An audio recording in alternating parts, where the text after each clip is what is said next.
All right. We're moving right along here, getting ready to round out our study of Bashirit. This week we are going to be in Bashirit 48. That is Genesis 48. Starts off, it says, sometime afterward, Yusef was told, your father is ill. So he took with him his two sons, Manasseh and Ephraim. When Yaakov was told, your son Yusef has come to see you, Israel summoned his strength and sat up in bed. And Yaakov said to Yusef, El Shaddai appeared to me at Luz, in the land of the Canaanite. And he blessed me and said to me, I will make you fertile and numerous, making of you a community of peoples. And I will assign this land to your offspring to come for an everlasting possession.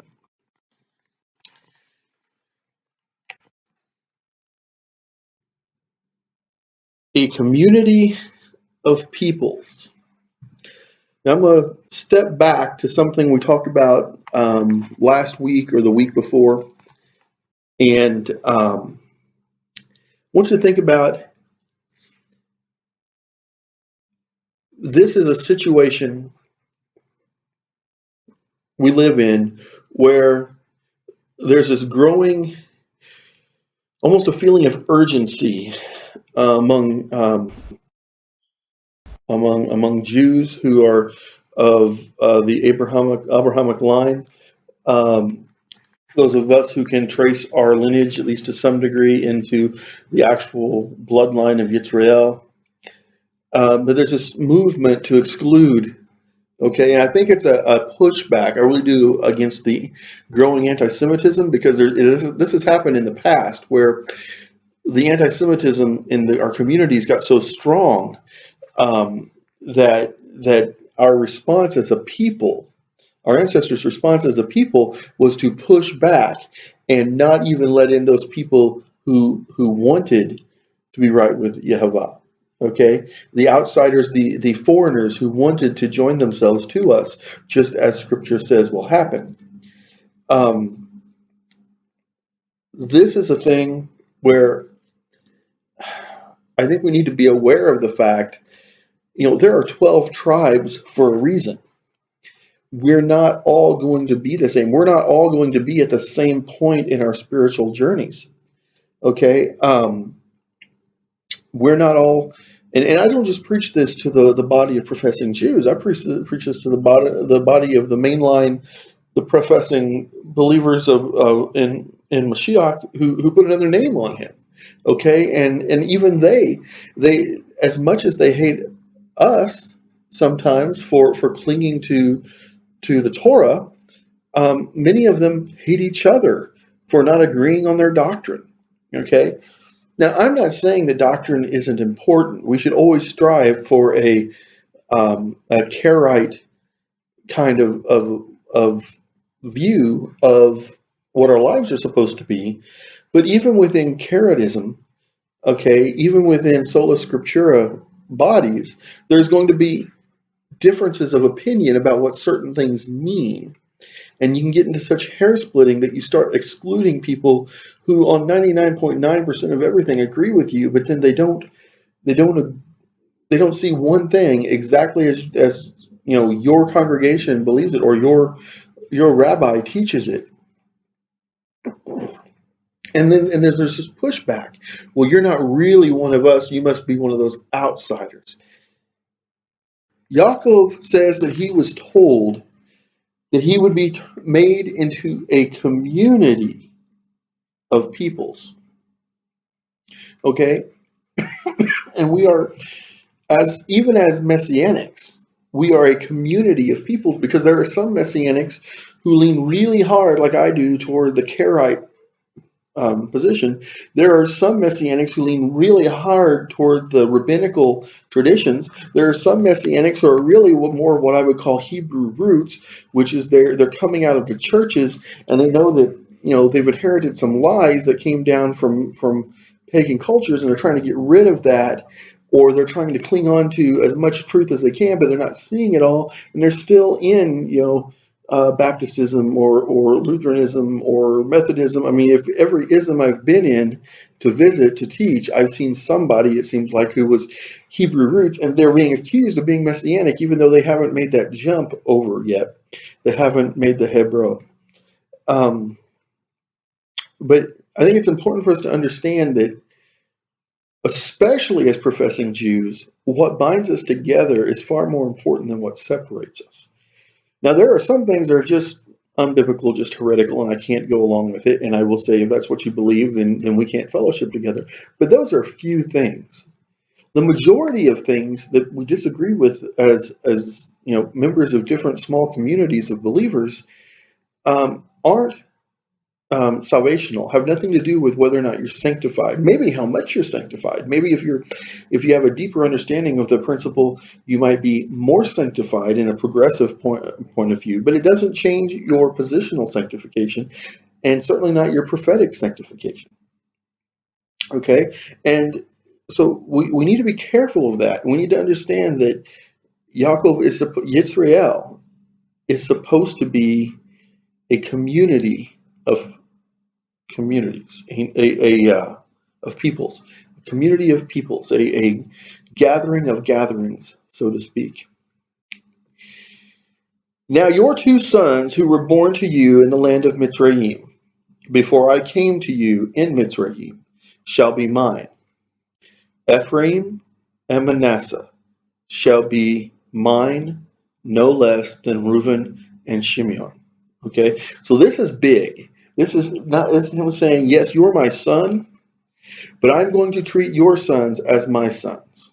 Okay, as a guy who was pretty much raised a lot of his youth by grandparents. Okay, always in their home, always sitting at the feet of my grandfather, always learning what I could. I cherished this picture as almost as a picture of my life. Okay, of the grandfather taking the grandsons as though they were his sons and blessing them. My grandfather, before he died, my mother's father, gave me a blessing that I will carry with me my entire life. And in part, I have already passed it on to my son, and he will inherit that blessing fully when I pass. This is huge, because what we're about to see is going to change for them, the future, for us, the entire rest of the history up until now of what it is to be Israel, okay, and what the role of Israel in many ways. It says, but progeny born to you after them shall be yours. They shall be recorded instead of their brothers in their inheritance. In other words, Yusuf, you're not getting your inheritance. I'm giving your inheritance to your sons.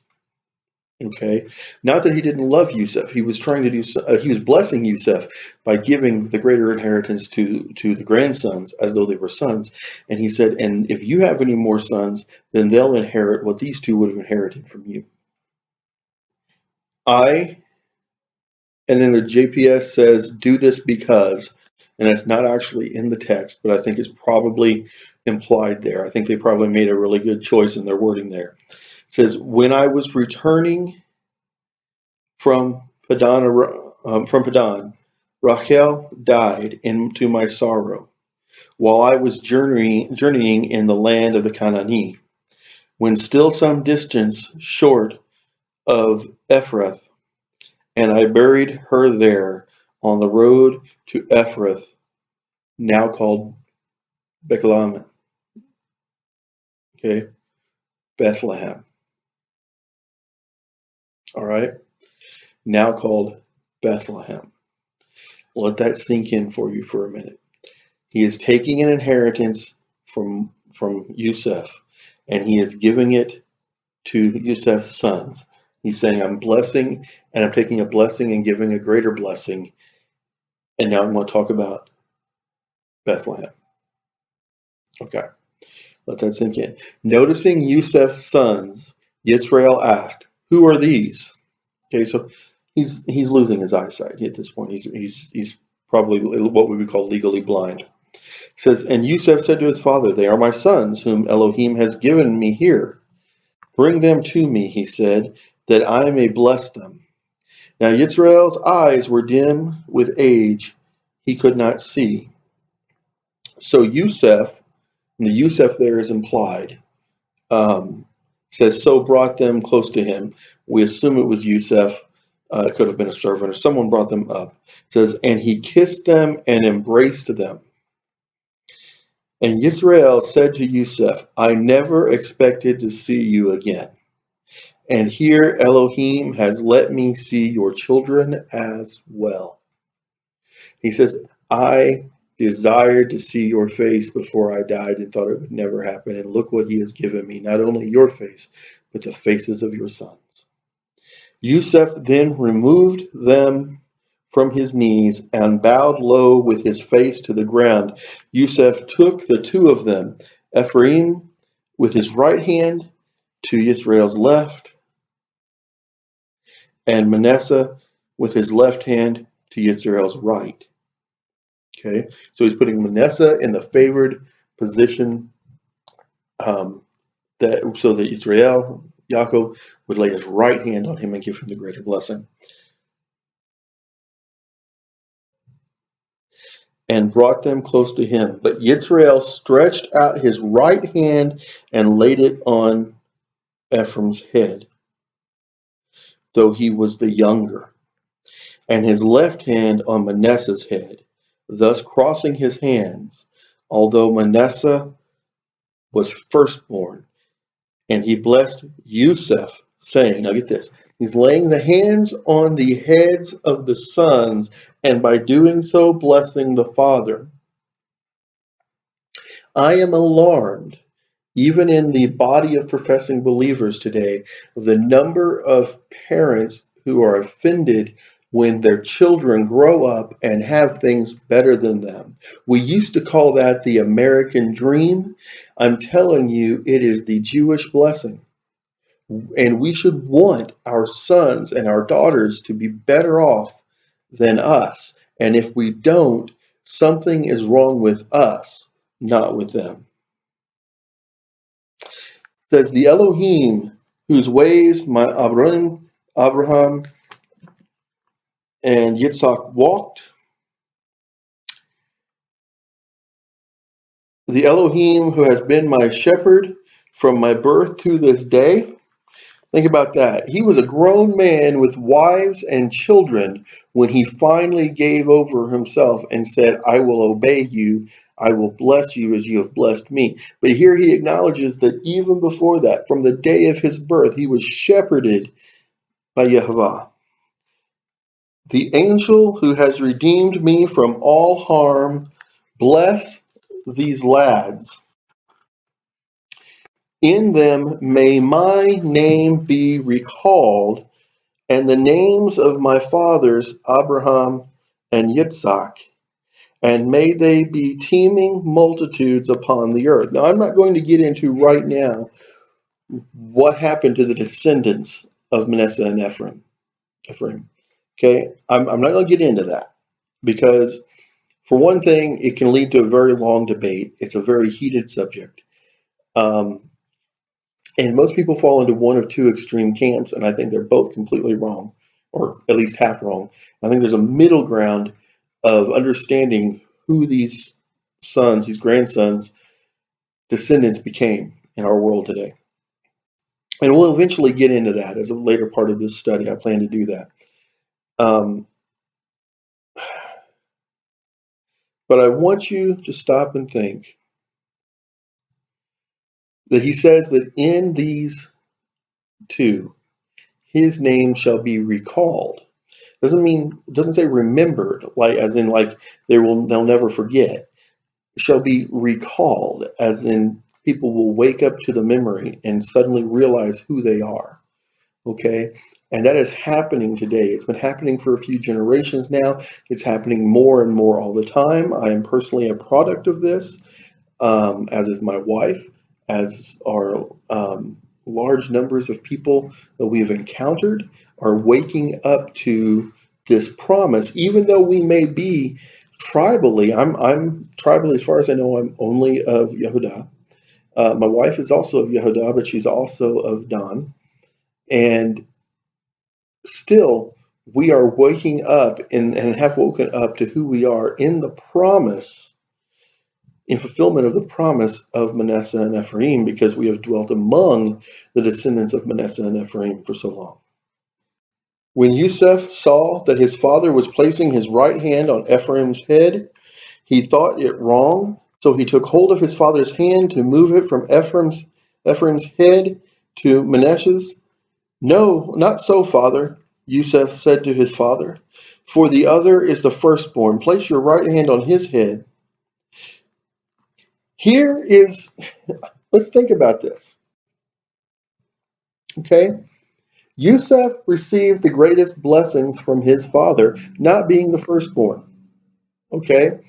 His father, Yaakov, received the greatest blessing, not being the firstborn. His father, Yitzhak, received the greatest blessing, not being the firstborn. And his father, Abraham, received the greatest blessing, not being the firstborn. And yet, Yusuf is so concerned about doing things correctly that he says, no, father, this one is the firstborn. He wanted to make sure that this wasn't a repeat of anything that had happened with, as such as um, um, Yaakov learning or gaining the blessing over um, Esau. Okay, and he wanted to make sure that nothing was done inappropriately because he had lived his life making these mistakes, and he wanted to make sure this was done right. He didn't want the same troubles that had followed him at times to follow his sons. It says, but his father objected, saying, I know, my son, I know. He too shall become a people, and he too shall be great. Yet his younger brother shall be greater than he, and his offspring shall be plentiful enough for nations. You notice it doesn't say for the nation or for the tribe, or he's going to be, today we call Manasseh and Ephraim half tribes. They're actually nations in this world. And I know there are people listening to this probably who are saying, "Oh, here he goes, that British Israel is, I can't even say it, much less do I believe that it's accurate. Israelism, British Israelism, is the term that people use for something similar to what I believe is true, but not the way it's typically taught by any means. Abraham was to be a blessing to all the nations. Okay, and that was fulfilled through his son, his grandson, his great grandsons, and down when we got to his great great grandsons. Okay, Ephraim and Manasseh, and their descendants. When you really study that out, I don't believe there's any way to deny the accuracy of that prophecy. By you shall Yisrael invoke blessings, saying, Elohim make you like Ephraim and Manasseh. Thus he put Ephraim and Manasseh before Manasseh. Then Yisrael said to Yusuf, I am about to die. But Elohim will be with you and bring you back to the land of your Arim. And now I assign to you one portion more than to your brothers, which I wrested from the Amori, from the Amori, with my sword and bow. Okay, so he's saying, all of this that I give your brothers, I give a portion of everything I have to your brothers. Remember the lands that I designated, that I said would be theirs. And the portion that was to be yours, I give to your sons, but I also give the portion that I wrestled from these people, that I took from them by force. And that's how your two sons are going to have two complete inheritances in the land of promise when we get it back. want you all to think about that. Mull over it for a week. Come back, and think about. I hope you will have thought about how the blessings that were given to those two sons have trickled down to us through the ages.